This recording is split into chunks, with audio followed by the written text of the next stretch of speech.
Selamat datang di Mata Najwa, saya Najwa Shihab, tuan rumah Mata Najwa. Kepemimpinan Indonesia sudah berganti, kini Jokowi resmi memimpin negeri. Setumpuk pekerjaan langsung menanti, yang paling utama memilih jajaran menteri.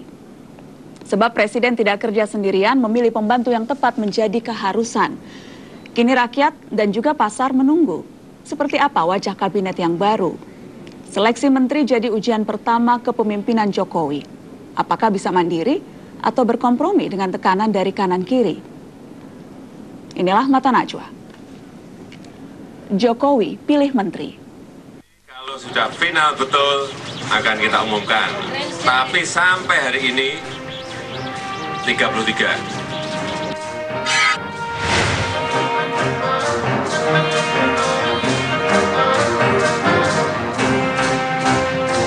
Kriteria tentu saja leadership-nya kuat dan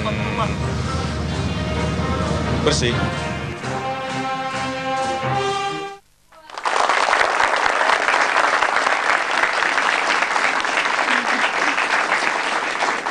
Ya, pemirsa, siapa yang akan menjadi menteri masih misteri. Pengumumannya pun tampaknya juga misteri. Seharusnya malam ini gosipnya, rumornya akan diumumkan, tetapi kemudian berubah lagi.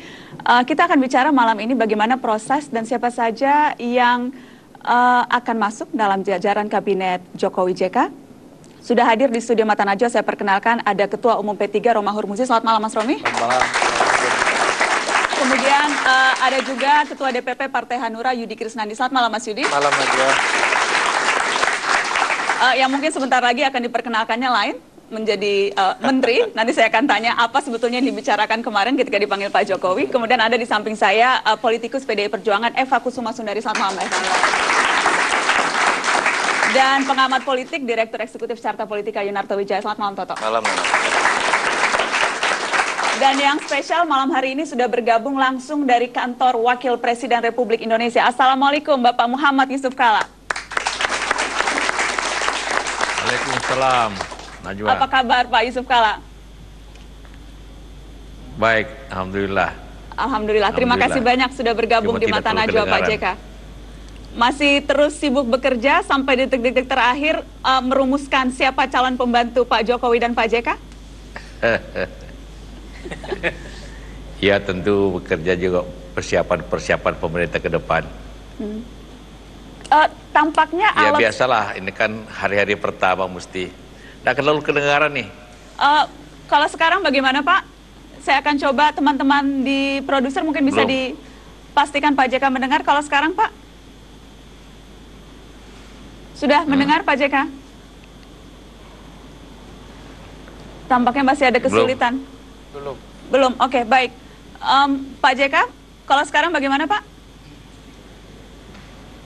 Sedikit, tapi ya oke. Saya akan keraskan volume suara saya. Pak JK tampaknya alot sekali ya Pak. Memang seberapa alot sesungguhnya perumusan kabinet Pak? Ya bukan alot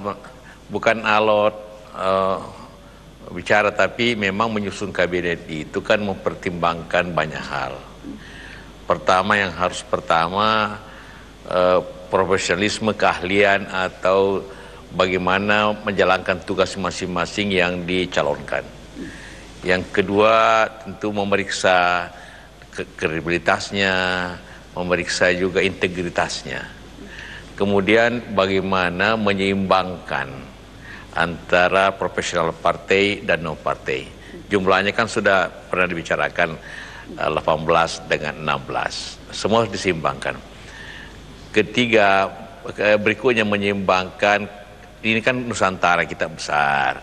Bagaimana daerah-daerah itu juga bukan hanya terbagi dengan daerah-daerah yang tentu yang ada tokoh-tokoh yang mempunyai kemampuan.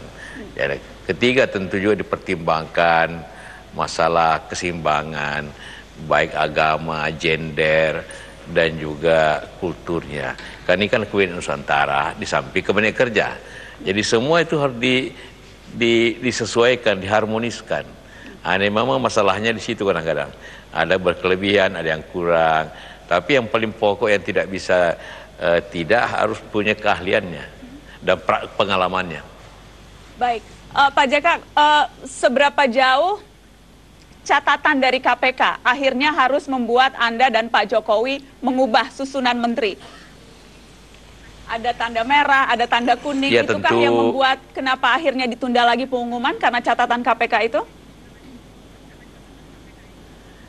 Ya, tentu catatan KPK, rekomendasi KPK harus dipertimbangkan dengan serius, dan itu juga telah dipakai sebagai acuan karena memang sejak kampanye itu Pak Jokowi telah menjanjikan itu bahwa kabinet ini harus ahli dan bersih. Bersih itu ukurannya tentu harus diperiksa sebelum diangkat, bukan setelahnya. Karena itu kan lembaga yang baik untuk itu adalah KPK dan PTIK. Nah, memang karena waktunya sangat mepet, tentu setelah ada laporan itu, maka tentu ada pergeseran-pergeseran lagi yang tentu makan tempo 1-2 hari untuk menyesuaikannya. Tadi Pak Jokowi bilang ada 8 yang merah. Kalau yang kuning mungkin Pak JK bisa kasih nomor jumlahnya, Pak. Yang kuning berapa? Saya tidak tahu karena yang ketemu dengan pimpinan KPK Pak Jokowi, saya tidak ketemu hari ini. Tapi didiskusikan dengan Pak JK saya tentunya, tidak tahu Pak. Berapa merah, berapa kuning. Tapi itu didiskusikan dengan Pak JK pastinya, Pak. Ya, kita bicarakan secara bersama-sama. Pertimbangan dari ketua partai politik, saya spesifik misalnya pertimbangan dari Ketua Umum PDI Perjuangan Megawati Soekarno Putri, seberapa berpengaruh Pak Yusuf Kala? Oh iya, tentu karena kami didukung oleh partai politik, mewakili partai politik dalam pencalonan itu kan, maka tentu pertimbangan partai politik itu sangat penting, menjadi dasar daripada penyusunan itu sendiri. Jadi karena nanti kan di ujungnya nanti yang kalau ada apa-apa yang mendukung dan juga membela itu harus partai politik juga kalau terjadi di DPR kan. Karena itulah maka konsultasi dengan pimpinan partai politik itu harus dilakukan dan memang penting untuk itu. Karena apalagi partai politik juga mengusulkan calon-calon bagian daripada koalisi partai itu. Tapi apakah pertimbangan itu hanya untuk nama-nama yang memang diusulkan dari partai politik yang bersangkutan atau menyangkut keseluruhan kabinet, Pak JK? Ya, tentu paling khusus nama diajukan.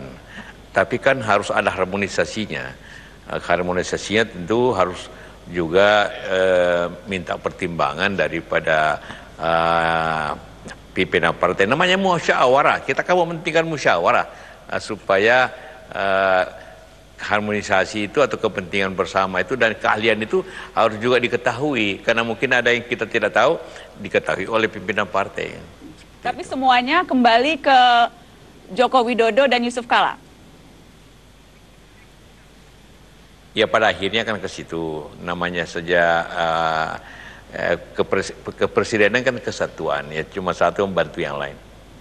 Baik, Pak JK, kita akan break sebentar, Pak. Nanti setelah ini saya masih ada beberapa hal yang saya ingin konfirmasi langsung kepada Pak Yusuf Kala. Kita akan kembali, pemirsa tetaplah di Mata Najwa, kami akan kembali sesaat lagi. Terima kasih Anda terus di Mata Najwa. Malam ini kita bicara soal menteri, siapa saja calon menteri, dan masih bersama kita Wakil Presiden Republik Indonesia Bapak Yusuf Kala. Pak JK, banyak yang sudah menunggu, Pak, kapan persisnya akan diumumkan Kabinet Jokowi JK?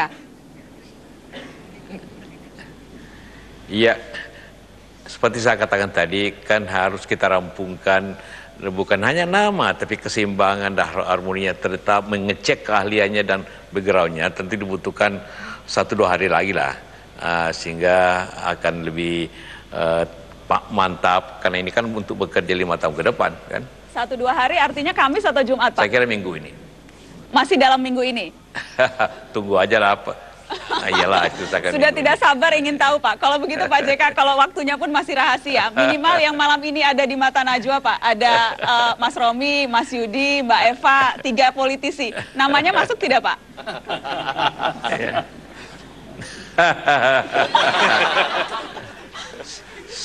Masuk, Pak. Semuanya dalam pertimbangan. Semuanya dalam pertimbangan. Kalau orangnya Pak Yusuf Kala yang masuk siapa, Pak? Hah? Orangnya Pak JK yang masuk siapa? Semuanya ngaku orangnya Pak JK nih Pak. Pada waktunya. Namanya sebuah presiden dan wakil presiden kan akhirnya seluruh rakyat Indonesia kan orang kita semua kan sama. Pak JK, kalau begitu soal P3, ada ketua umumnya di studio Mata Najwa. Apakah P3 resmi dipertimbangkan nama-namanya karena sudah mengatakan bergabung dalam koalisi Jokowi JK? Iya, karena P3 mengajukan tentu sebelum tanggal 20 kemarin, jadi pastilah menjadi pertimbangan kita. Dapat berapa kursi Pak jatahnya P3? Wah, lagi dihitung. Lagi dihitung. Pak JK, apakah kalau jika Anda membandingkan Pak dengan 10 tahun yang lalu pada saat proses pembentukan kabinet, dinamikanya tampaknya berbeda ya Pak? Apa faktor utama yang membuat kali ini tampaknya setidaknya dari luar tampaknya sangat berhati-hati Jokowi JK? Sama, 2004 itu juga sama. Itu 2004 setengah jam sebelum pengumuman juga masih ganti karena ada yang tidak cocok begitu. 1,5 jam sebelum diumumkan, sehingga diumumkan kan jam 11 malam, setengah 11 baru rampung. Jadi sama aja. Sampai detik-detik terakhir masih bisa berubah. Perlu dicek satu persatu. Sampai detik-detik terakhir. Oh iya, karena siapa tahu ada informasi yang datang belakangan bahwa ini lebih baik daripada ini atau gimana, itu memang atau tidak cocok atau kemudian dapat laporan dari berbagai pihak, tentu kita harus sesuaikan dengan itu. Pak JK, kalau nama-nama yang diajukan oleh partai politik, apakah itu banyak yang Anda dan Pak Jokowi tawar atau menelan bulat-bulat apapun atau siapapun nama yang diajukan oleh partai-partai pendukung, Pak? Secara resmi caranya adalah katakanlah suatu partai yang pantas mendapat kursi 3, kita minta double, calonnya 6. Jadi kita yang mengatur di mana cocoknya, yang tadi itu 3 orang, kalau 2 kita minta 4, supaya kita menyesuaikan apa itu kementerian yang sesuai. Oke, jadi selalu 2 kali lipat dari jumlah yang akan ditempatkan. Portofolionya pun yang menentukan bukan dari partai tapi dari Pak Jokowi dan Pak JK ya? Oh bukan, nanti semuanya ingin jadi Menteri SDM, bagaimana caranya? Nah, itu yang paling favorit ya Pak, SDM? semua contohnya. Kalau Menteri Keuangan semua gimana? Atau yang CDSM atau BUMN semuanya. Jadi portofolio itu semuanya tergantung keputusan dari Jokowi JK, tetapi nama-namanya yang kemudian diserahkan ke partai politik. Baik, saya ingin kasih kesempatan Mas Romi, Anda mau bicara dengan Pak JK? Atau Mas Yudi, Anda sudah sering bertemu jadi tidak usah Mas Yudi. Dari P3 saja. Ya, terakhir ketemu dengan Pak JK hari Minggu juga, sebenarnya juga hampir tiap hari kita ketemu sama Pak JK. Pak JK, selamat malam Pak JK. Pak JK, saya kira kami tentu mendoakan agar Pak Jokowi dan Pak JK dapat segera mengambil keputusan terhadap susunan kabinet yang ada, agar memang yang ditunggu oleh rakyat kita adalah kabinet kerja yang segera bertindak dalam sekian hari setelah pelantikan. Tentu dari P3 memberikan dukungan sepenuhnya terhadap proses-proses politik yang berkembang, tanpa harus mengganggu hak prerogatif Presiden dan Wakil Presiden. Karena itu kita ikuti Pak JK secara seksama. Mas, boleh dibuka tidak nama-nama yang diajukan oleh P3? Ya, pada prinsipnya yang disampaikan oleh P3 sesuai dengan kompetensi yang diminta oleh Presiden dan Wakil Presiden. Dan sampai saat ini memang kita belum menerima kompetensi apa yang dimintakan oleh Presiden dan Wakil Presiden. Sebagaimana tadi disampaikan oleh Pak JK bahwa memang proses yang mengiringi pemilihan ini kan interaktif. Artinya kita tidak bisa kemudian kita menyodorkan nama, kemudian ternyata tidak cocok kompetensi atau portofolio yang diberikan begitu. Karena itu portofolio apa yang diberikan, maka kemudian akan kita sediakan kader-kader terbaik yang kita miliki. Oh, jadi sampai sekarang belum nih? Sampai sekarang belum ada portofolio apa yang disampaikan. Gitu. Jangan-jangan nggak masuk ya Pak P3? Kok sampai sekarang belum Pak JK? Ya tentu telat juga sebabnya karena Robi ini telah masukkan nama. Jadi Gimana, Pak? terpaksa telat gitu kan semuanya. Gimana Pak JK? Masih harus menunggu? Iya karena P3 ini ketuanya Romi telat kongresnya. Jadi telat juga akhirnya semua telat gara-gara itu. Ya? Baik. Mas Toto, saya minta Anda untuk juga menyampaikan sesuatu ke Pak JK. Apa ya? Saya yakin Pak JK mukanya udah mumet juga gitu soalnya sebenarnya.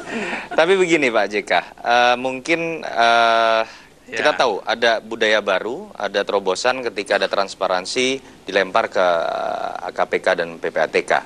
Ada kepercayaan publik yang lebih besar lah, walaupun harus berkorban dengan waktu yang lebih lama. Yang sering dipertanyakan apakah transparansi ini hanya berhenti pada level pemilihan, atau misalnya orang sering mengatakan kalau dulu ya, UKP 4 katanya kerjanya memberikan raport. Tetapi kemudian raportnya cuma dipegang oleh Pak Presiden saja. Nah saya pikir kalau memang ada budaya transparansi yang akan menjadi sebuah terobosan baru buat pemerintahan Jokowi JK, pertanyaan saya apakah itu akan kemudian dibuka? Saya tidak tahu seperti anak-anak SD SMA begitu misalnya per semester kah, sehingga kemudian masyarakat akan bisa memantau tetapi dengan indikator yang jelas bukan dengan subjektivitas. Pak JK, bagaimana setelah ini? Setelah nama-nama ditentukan, yang penting kan kemudian bagaimana kerja. Sistem kerja sekaligus juga sistem penilaian akan seperti apa Pak? Ya begini, tentu penilaian yang paling penting kan hasilnya ya, dicapai dan proses dan hasil. Kalau seperti sekolah, yang memberikan rapor kan kepala sekolah, bukan bagian administrasi sekolah. Jadi kalau P3K itu kan bagian administrasi, masa yang memberikan rapor? Yang memberikan rapor itu kepala sekolah. Jadi presiden yang menilai, bukan instansi di luar presiden. Jadi dalam bayangan Pak Yusuf Kalla nanti itu akan penilaian itu minimal bisa diketahui oleh publik atau tidak Pak JK? Atau itu memang betul-betul hanya menteri yang bersangkutan dan Jokowi JK yang tahu? Oh ya tentu kan sangat mudah, dilihat hasilnya, targetnya, schedule-nya dicapai tidak. Atau ada pertumbuhan yang bagus tidak. Itulah kan mudah rapornya di situ. Tapi tidak dinilai hanya sekedar administratif. Dan yang harus menilai itu atasan. Dalam hal ini Jokowi JK. Baik, Pak, saya masih mau coba tanya sekali. Mengikuti setiap hari.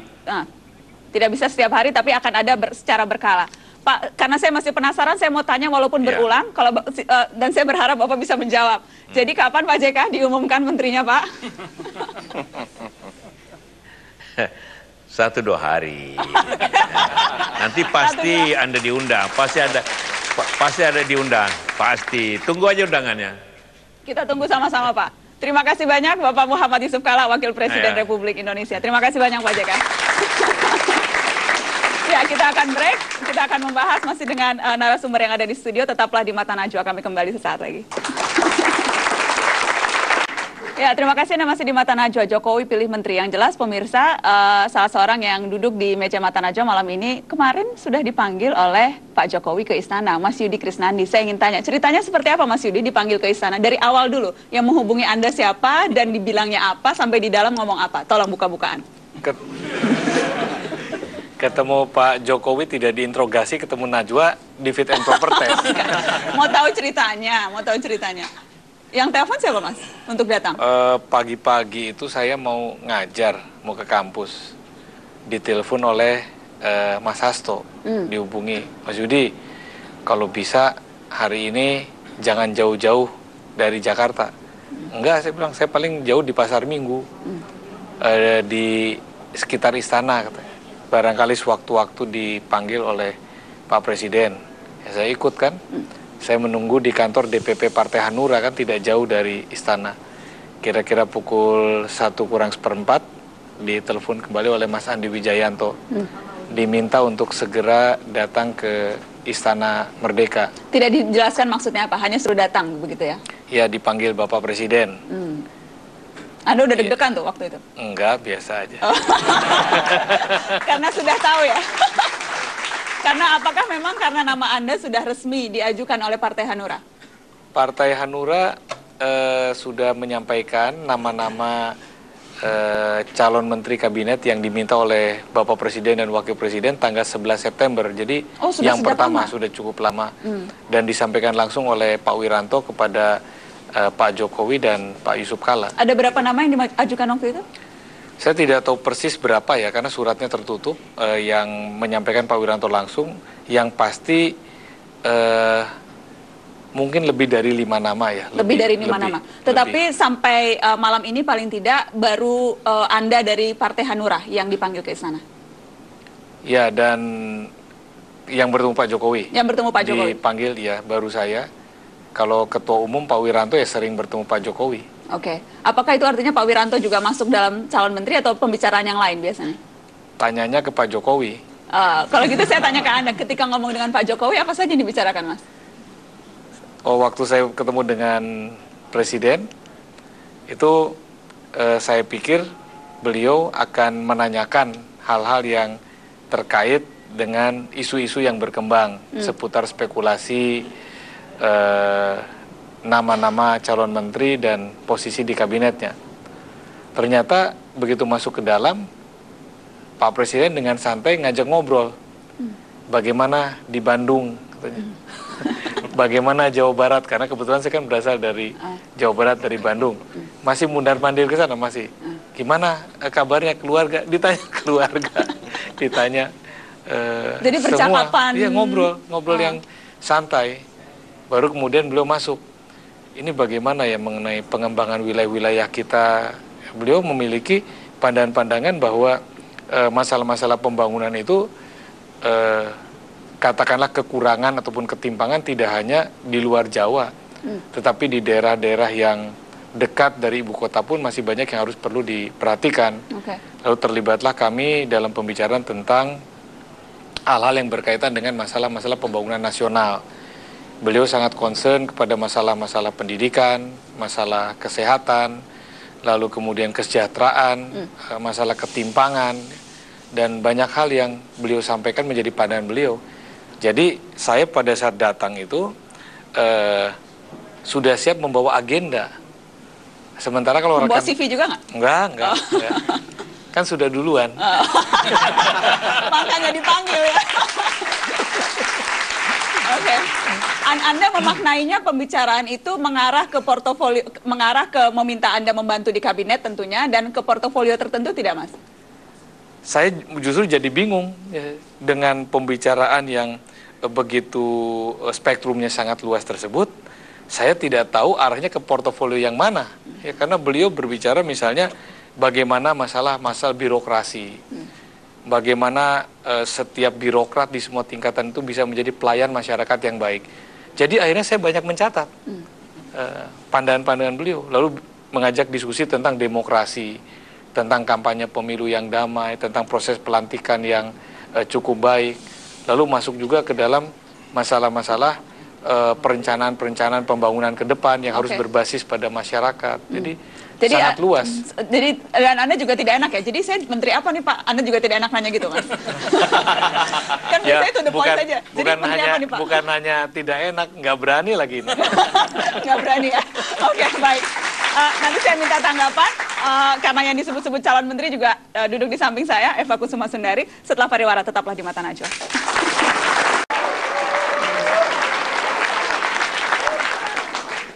Jokowi pilih menteri, itu topik kita malam hari ini. Saya ingin ke Mbak Eva, politikus PDI Perjuangan. Saya menempatkan Anda dengan dua topi, Mbak. Sebagai politikus PDI Perjuangan, partai Jokowi tentunya, dan juga nama yang sering kali muncul. Kalau ada setiap daftar bocoran calon menteri, pasti ada nama Mbak Eva. Jadi sudah dipanggil juga kah? Atau bahkan sudah diberitahu jadi menteri apa? Atau seperti apa kalau Mbak Eva ini? Kalau ketemu itu sering, tapi nggak pernah diajak ngomong tentang kabinet dulu. Saya ini tidak pernah. Nggak pernah. Karena memang pintu di PDIP kan lewat Bu Mega ya, Ketua Umum, dan bahkan saya juga merasa tersanjung juga sih, karena Bu Mega merespon usulan-usulan yang diajukan oleh para relawan sebetulnya. Jadi saya nyetor CV itu justru ke relawan. Jadi, karena relawan pengen memasukkan yang dari TKI, dari relawan Jerman, kemudian teman-teman Seknas dan seterusnya. Pada minta CV karena mau mengusulkan begitu. Dan Bu Mega tampaknya merespon itu. Jadi kemudian kapitalisasi ke dalam PDI Perjuangan begitu. Jadi saya secara resmi tidak pernah belum dipanggil Bu Mega lalu bicara misalkan ini namamu ke sana itu belum pernah. Belum. Tapi apakah mekanisme itu sudah dilakukan di internal PDI Perjuangan atau memang proses di PDI Perjuangannya juga belum selesai jangan-jangan? Prosesnya sudah, saya hanya mendengarkan bahwa Bu Mega menyetor 10 nama ya waktu itu, 10 nama dan di-endorse oleh Bu Mega, tanda tangan sendiri karena memang jalur dari parpol bahwa endorser harus ketua umum langsung masing-masing. 10 nama siapa saja Mbak Eva? Dibagi dong. Nggak berani ngomong aku. yang satu Eva Kusuma Sundari, ya. Terus yang kedua Mas Pram kali. Pramono Anung, yang ketiga dan ada Mbak Rini yang saya dengar akhirnya di media muncul kan itu. Rini Suwandi walaupun bukan fungsionaris PDI, ya, tapi masuk dalam endorsernya Bu Mega. Bu Mega karena, 3. Lalu itu mengurangi jatah partai atau itu hubungannya apa kalau Rini Sumarmo itu? Saya melihatnya karena ini privilege-nya Bu Mega ya untuk mengajukan siapa-siapa ke dalam kabinet ya. Saya menganggapnya mungkin kuotanya punya PDI Perjuangan. Kuota. Ketika Mbak Eva bilang ada 10 nama dari PDI Perjuangan, itu berapa banyak yang nanti akan masuk? Kalau tadi kan kata Pak JK kalau ada dari partai 2 kalinya, berarti apakah memang jatah PDI 5? Saya nggak tahu, mungkin perkembangannya saya dengarnya 6. Akhirnya ada nama-nama baru yang muncul juga selain yang 10 tadi. Banyak muncul dari mana-mana? Dari internal lah, bukan dari mana-mana ya.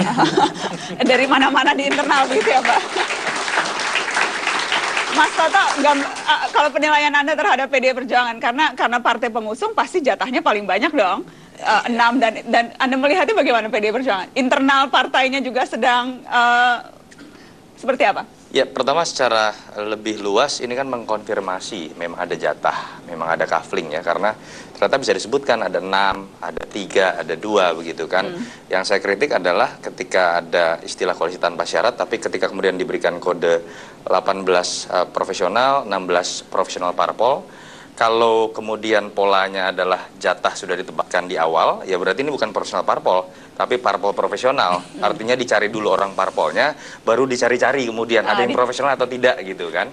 Tetapi ini tidak masalah. Saya ingin mengatakan begini, tidak mungkin tidak ada kompromi dalam pembentukan kabinet, apalagi dalam politik. Yang kita tolak itu bukan kabinet kompromi, tapi kabinet transaksional. Nah, yang Anda lihat terjadi sekarang? Iya, belum keluar namanya, jadi belum berani menjudge, tapi begini. Paling tidak dari proses yang terjadi. Iya, ini kan menunjukkan penundaan berulang-ulang yang itu sebetulnya sudah ditegaskan Jokowi, awalnya mengatakan langsung, lalu kemudian hari ini Pak Jokowi memberikan kode akan diumumkan, tapi kemudian mentah lagi. Pilihannya 2, apakah Pak Jokowi yang sedang terombang-ambing oleh politik tarik ulur, atau Pak Jokowi yang sedang memainkan politik tarik ulur terhadap intervensi. Kalau kita lihat indikator dan ingin berpikir positif, ketika ada indikator yang sifatnya objektif dan netral bernama PPATK dan KPK, dan seketika itu kemudian diundur, saya harus mengatakan kita harus berpikir positif. Pak Jokowi yang sepertinya sedang memainkan politik tarik ulur, jadi yang sedang pusing kepala saat ini mungkin bukan Pak Jokowi JK, para ketua umum partai, mungkin loh Mas Romi. Bagaimana Mas Romi?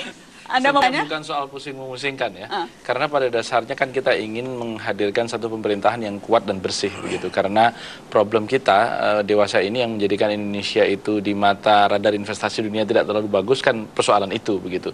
Tidak ada clean governance di Indonesia.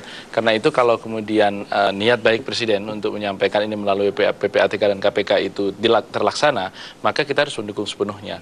Dan bagi kita di partai politik sekali lagi bahwa kita tidak ingin membebani dan menyandra ruang politik Presiden untuk kemudian terikat kepada apa yang kita ajukan. Karena itu bagi P3 sendiri, kita akan menunggu proses apa yang tadi dikatakan kita cukup terlambat begitu ya, meskipun sebelum tanggal 20, tetapi kita menunggu kompetensi apa sebenarnya, portofolio apa yang sebenarnya akan diberikan kepada P3 yang memang dalam pertemuan dengan Pak Jokowi pekan lalu kami disampaikan bahwa justru P3 lah yang sebenarnya terucap langsung secara terbuka sudah pasti ada di kabinet begitu.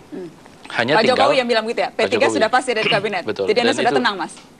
Bukan soal tenang atau tidak tenang begitu. Tapi soal bagaimana kita mencoba untuk memberikan yang terbaik sesuai dengan apa yang dibutuhkan Presiden untuk membawakan bangsa ini lebih baik ke depan. Oke, ketika saya mewawancarai Pak Presiden Jokowi pada hari dilantik, saya juga menanyakan hal yang sama. Kita dengar kutipannya sedikit soal bagaimana Jokowi akan membentuk dan menghindari, atau paling tidak bagaimana dinamika partai politik seperti ini. 16 atau 18, 15 itulah yang tetap lebih banyak profesionalnya. Yang jelas tidak mungkin kita bisa memuaskan semuanya. Pasti ada yang komplain, pasti ada yang juga pro, ada yang kontra, tetapi yang jelas saya ingin membangun sebuah kabinet bekerja. Kabinet yang bekerja. Kabinet yang mau turun ke lapangan. Kabinet yang mau mendekat dengan rakyat, kabinet yang mau mendekat dengan permasalahan-permasalahan dan problem-problem yang ada. Tidak bisa memuaskan semuanya, tetapi apakah Anda akan berusaha keras memuaskan partai politik? Ya, saya kira nanti bisa dilihat. Tidak seperti yang diduga orang. Nanti bisa dilihat.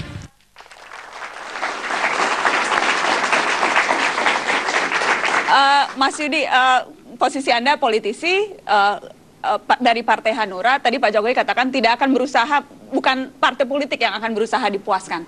Itu membuat Anda sebagai politisi merasa, wah seharusnya kan kami dong, partai pendukung, yang harus kemudian menjadi pertimbangan utama dari Presiden? Enggak juga. Tidak seperti itu?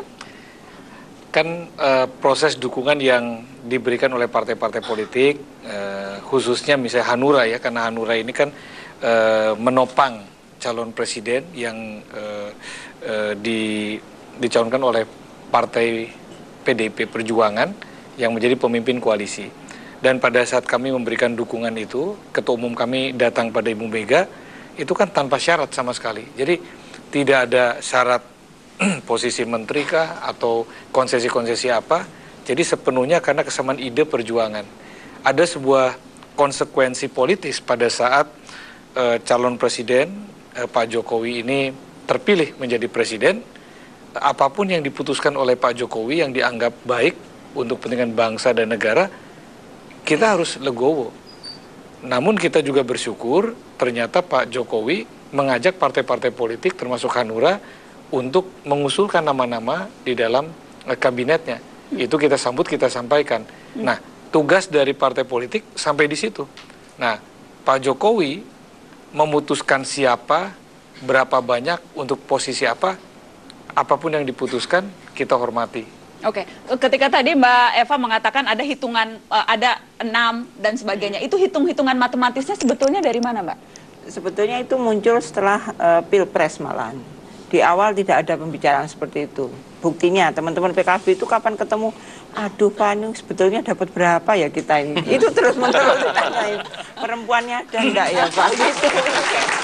Ya saya bilang, aku nggak tahu aku Mbak, seperti itu. Jadi memang nggak nyaman pasti teman-teman pengusung yang sudah terbiasa, atau dibandingkan dengan Pak Prabowo misalkan ya, silakan gabung nanti menjadi menteri senior misalkan. Itu kan di awal. Kalau di Pak Jokowi ini enggak, di akhir tiba-tiba asas keadilan deh yang tiketnya paling gede ya diberi paling banyak gitu. Jadi hitungan matematis perolehan kursi di parlemen itu full Pak Jokowi yang menentukan, bukan kita. Kita oh ternyata kita dapat sekian tuh gitu. Itu setelah perhelatan selesai, bukan di awal. Jadi saya memaknai transaksinya itu di situ bedanya, bahwa ini sebagai keadilan, reward lah, kemudian kita diajak untuk membentuk kabinet secara bersama-sama.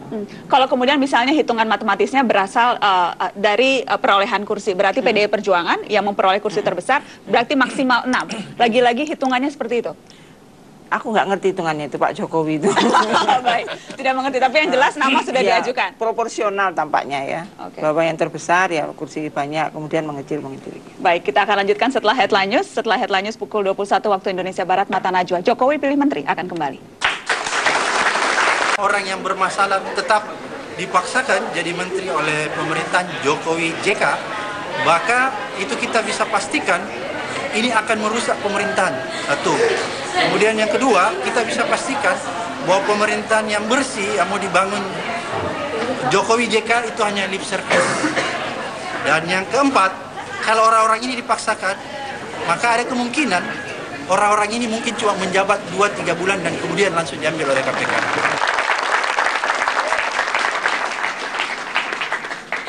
Ya, pemirsa, itu tadi pernyataan Ketua KPK Abraham Samad seputar nama-nama menteri yang menurut KPK ada yang masuk list warna merah, warna kuning, dan tadi katanya kalaupun memaksakan warna merah masuk maka 2-3 bulan akan mungkin saja ditarik oleh KPK. Bagaimana Anda menafsirkan pernyataan ini? Saya mau ke para politisi dulu, Mbak Eva. Saya pikir begini, resiko bagi Pak Jokowi yang sejak awal bicara bahwa harusnya pemerintahan yang akan datang adalah bersih, integritas, dan bahkan 5 syarat diungkapkan oleh beliau sebelum Pilpres. Ini kabinet saya seperti ini. Nah, kemudian ketika akhirnya sekarang masyarakat melihat dan ketika pelibatan KPK dan PPATK yang siapa lagi yang punya otoritas dan legitimasi lembaga yang bisa untuk ngecek integritas. Kan hanya 2 ini lembaga ini. Ketika tadi mendengar Ketua KPK dengan gaya seperti itu membuat Anda seperti apa? Seolah-olah jadi mewanti-wanti, awas loh kalau diangkat mungkin ditangkap oleh KPK. Ya seharusnya nggak sampai ngomong tentang sesuatu yang di luar porsinya lah. Jangan sampai itu kemudian tadi menurut Anda? Saya pikir juga begitu ya. Dalam waktu 3 bulan kan ini aneh sekali begitu. Jadi menurut saya bolehlah warning, dan juga KPK juga butuh pemerintahan itu bersih untuk mendukung misi KPK kan sebetulnya. Jadi nggak perlulah dengan ngancam-ngancam begitu. Anda menangkapnya itu juga ancaman, Mas Yudi? Saya melihat dari kacamata yang positif saja ya. Itu kan gayanya Bang Abraham Samad. Memang gayanya begitu. Yang kita tangkap kan message-nya bahwa KPK memiliki concern untuk menyuarakan aspirasi masyarakat, bahwa pemerintahan ke depan Pak Jokowi ini harus clear and clean, bersih dan berwibawa, yang dicerminkan oleh keberadaan menteri-menterinya di kabinet nanti. Dan KPK memberikan bantuan itu, memberikan rekomendasi-rekomendasi terhadap nama-nama yang sudah disodorkan oleh Pak Jokowi sendiri. Adapun kemudian Bung Abraham Samad mengatakan nanti kalau begini akan ada begini, akan begini-begini, kita tangkap message-nya saja sebagai sesuatu yang baik untuk menyelamatkan pemerintahan itu sendiri dan juga merespon kehendak rakyat bahwa pemerintahan ini harus berintegritas dan bersih. Kalau soal gaya, kalau kita kenal yang bersangkutan mungkin kita bisa maklum. Mungkin banyak yang nggak kenal, jadi memang gayanya begitu, biasa-biasa aja. Jadi bukan diterjemahkan sebagai ancaman? Enggak. Ancaman buat Anda, Mas Romi? Saya kira bukan ancaman ya, tetapi ini kan sebuah peringatan kepada siapapun pemerintahan yang telah menjanjikan akan kedepannya bersih. Inilah resiko yang akan dilalui begitu, sehingga memang ini penting di dalam mengkontestasikan terhadap kabinet sebelumnya yang memang di ujung atau di hampir penghujung proses kabinet itu timbul banyak persoalan. Artinya ketika di awal itu sudah dimulai bersih, maka harapannya selama berjalan ini akan terkawal. Dengan demikian terciptanya pemerintahan yang bersih dan berwibawa. Kita ingat pada masa Orde Baru ada semboyan itu begitu. Benar-benar bukan hanya sekedar lip service, tapi memang sudah dimulai sejak awalnya. Karena kalau kemudian dari sisi kabinetnya sendiri dimulai dengan awal yang tidak terlalu baik begitu, maka akan kesulitan bagi pemerintahan, terutama Pak Jokowi sebagai kepala pemerintahan, untuk memastikan anggota-anggota kabinetnya sendiri bisa bersih sepanjang 5 tahun ke depan. Oke, ini politisi-politisi yang memang dari Koalisi Indonesia Hebat. Apa komentar politisi dari Koalisi Merah Putih? Kita ada cuplikan pernyataan dari Wakil Ketua DPR Fadlizon berikut ini. Yang berkuasa ini siapa pertanyaannya? Presiden atau KPK? Karena KPK sudah menurut saya memberikan juga satu penilaian, judgement, dan bahkan seleksi. Yang paling penting tuh hal-hal yang mendasar, kita harus sesuaikan dengan undang-undang. Dan dalam hal untuk pemilihan menteri adalah hak prerogatif presiden. Dan memang presiden berhak untuk mencari tahu latar belakang. Namun tidak harus semua itu melalui itu. Saya kira ada mekanisme, misalnya DPR ya harus dari rakyat gitu ya. Kalau dia terlibat korupsi ya tangkap aja, susah amat gitu ya. Menurut saya ini adalah langkah yang cerdas dari Pak Jokowi dalam rangka untuk tidak menggunakan tangannya sendiri untuk menyisihkan beberapa orang, beberapa figur yang sudah kadung dekat dengan beliau dan kadung santer diisukan menjadi menteri. Tapi sesungguhnya beliau juga tahu bahwa orang-orang tersebut mempunyai permasalahan, khususnya permasalahan hukum. Oke. Baik, apakah ini mengurangi hak prerogatif atau jangan-jangan ini cara Pak Jokowi untuk menggunakan tangan orang lain untuk memastikan orang-orang yang sebetulnya tidak diinginkan masuk dalam kabinet? Nanti saya akan tanyakan ke narasumber yang ada setelah pariwara berikut.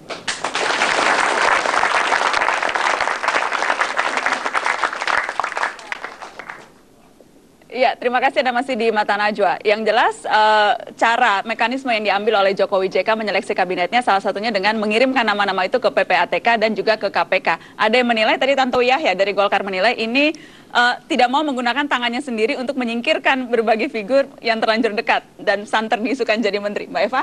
Pak Jokowi tidak berani bilang, jadi minta KPK yang bilang? Bukan, dia memasang kriteria bersih integritas itu sejak awal sebelum ada nama-nama. Jadi itu konsistensi metode dia untuk memastikan bahwa misi dia untuk membangun pemerintahan yang bersih itu dilengkapi dengan metode yang sesuai.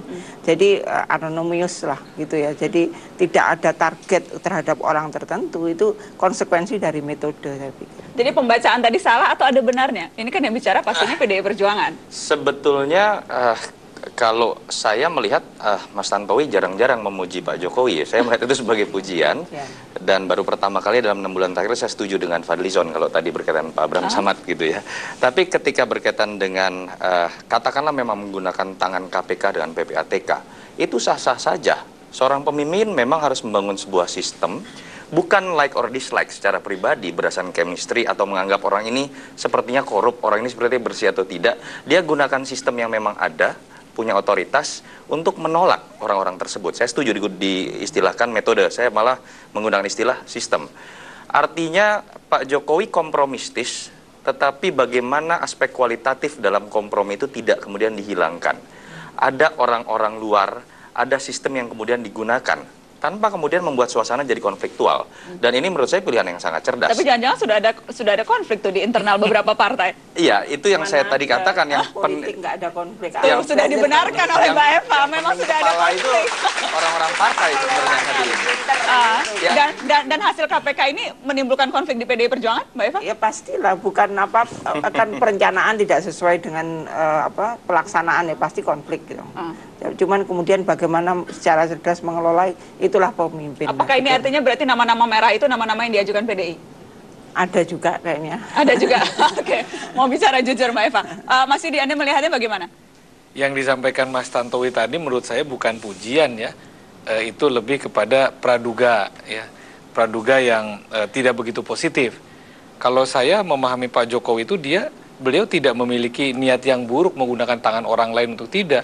Benar yang disampaikan Mbak Eva atau Mas Yunarto tadi, ini metode dan sistem yang sudah menjadi komitmen dari Pak Jokowi di awal sebelum nama-nama itu ada, bahwa integritas, terus kemudian komitmen bersih, terus komitmen pemberantasan korupsi sudah merupakan janji kampanye kepada publik dan ditangkap oleh publik yang pada saat ini menanyakan mana bentuknya dalam proses kabinet ini.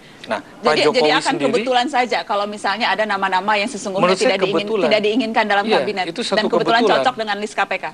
Kebetulan saja karena Pak Jokowi kan menginginkan pemerintahan ini bersih sebagaimana kehendak rakyat. Nah, Pak Jokowi juga memiliki keterbatasan informasi. Nah, ada lembaga KPK dan PPATK yang memiliki kompetensi untuk memotret ya, integritas seseorang dari sisi keuangannya. Maka itu membantu Pak Jokowi untuk menjawab keinginan publik akan sebuah pemerintahan yang bersih yang dicerminkan oleh kabinet-kabinetnya. Tapi harus dikomentari sedikit karena artinya saya agak berbeda dalam konteks memahami pandangan Pak Abraham Samad. Kita sepakat semua bahwa ini sistem yang terbaik ketika bicara credibility sebagai variabel yang harus diperhitungkan Jokowi menyusun kabinet. Berhenti sampai level memberikan rekomendasi itu menurut saya sebuah terobosan baru. Tetapi kalau saya pribadi mengomentari pernyataan Pak Samad, ini offside secara institusional, tidak bisa proses hukum kemudian dia dahului dengan mengatakan 2-3 bulan misalnya. Dalam proses penegakan hukum di institusi manapun tidak boleh dilakukan. Penegasan seperti itu. Dan Yang itu kedua, kemudian yang terjemahannya hak prerogatif menjadi betul, seolah-olah yang berpindah. kedua, ini juga ya offset secara tata negara. Tidak boleh ada komentar kalau kuning dan merah itu kemudian tidak boleh menjadi menteri. Apalagi kemudian dikaitkan dengan kredibilitas, lipstik politik dari pemerintahan Jokowi JK. Yang bicara adalah ketua lembaga tinggi negara. Sehingga kemudian menurut saya berhenti sampai level input. Layaknya Pak Jokowi sudah membuka input ini sedemikian banyak termasuk para relawan, tetapi proses output tidak boleh diintervensi oleh siapapun, termasuk KPK sekalipun. Jadi saya kira yang problem itu dipublikasikannya. Kalau proses dari pencarian integritas itu atau pengujian integritas dan kredibilitas itu fine. Ya, itu adalah institusi yang memiliki kredibilitas, memiliki kompetensi untuk menilai. Tetapi ketika kemudian itu dipublikasikan, ya, dengan bahasa merah, dengan bahasa kuning tua, dengan tanpa bahasa menyebutkan kuning nama muda, loh sebetulnya. meskipun tanpa menyebut nama, tetapi itu bukan pada tempatnya. Karena input itu kan dibutuhkan oleh presiden. Usernya adalah presiden. Yang akan memberikan rapot para menteri adalah presiden. Tapi tadi pun pada saat konferensi pers, bahkan Presiden Jokowi yang spesifik bilang ada 8 nama yang oleh KPK disebut tidak pantas, tidak layak menjadi menteri. Itu jadi Pak Jokowi sendiri yang membuka. Memang karena sudah terbuka sebelumnya. Ya, jadi sebenarnya bukan Pak Jokowi yang membuka, tetapi informasi itu sudah beredar sedemikian rupa sehingga kemudian Pak Jokowi merasa perlu untuk menyampaikan alasan mengapa kemudian ada penundaan. Dan itu saya kira hal yang wajar manakala beliau juga sudah menyampaikan keinginan untuk mengumumkan pada hari pertama setelah pelantikan begitu. Dan keinginan untuk melantik hari kedua setelah pelantikan. Itu disampaikan kepada partai-partai termasuk pada P3 ya. Tetapi ketika kemudian kita ketahui persis bahwa itu tidak terlaksana, harus ada excuse dong kepada publik karena beliau adalah pemimpin tertinggi kita.